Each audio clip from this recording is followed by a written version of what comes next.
superstar na si Manny Pacquiao. Sa kabila ng kanilang tinatamasang kasikatan, hindi nila nakakalimutan ang pananalig sa Panginoon. Nagpapatrol si Dayan Castillejo.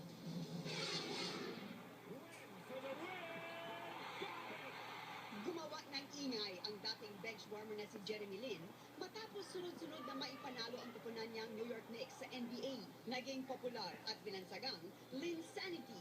Sa bawat interview na kanyang ginawa, hindi nakalimutan ni Jeremy na ihayag ang kanyang pananalig kay Jesucristo.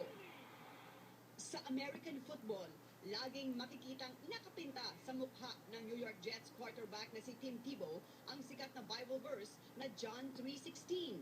At tuwing nakaka-touchdown, agad lumuluhod at nagdadasal si Tim. Sumikat ito sa NFL League at tinawag na Tebowing. Sa Pilipinas, ipinanganak si Tim ng mga magulang na misyonaryo. Ang boxing superstar naman na si Manny Pacquiao ngayon, aktibong nag-aaral at nagbabahagi ng salita ng Diyos. Noong Huwebes, naging guest ng ABS-CBN Christian Fellowship si Pacman.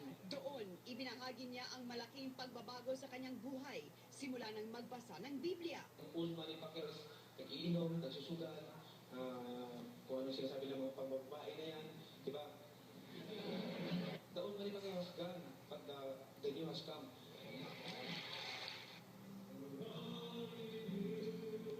Tuwing magsha-sharing, dinadala pa ni Manny ang sariling choir sa pangunguna ng asawa na si Jinky, kasama ang kanyang staff at security.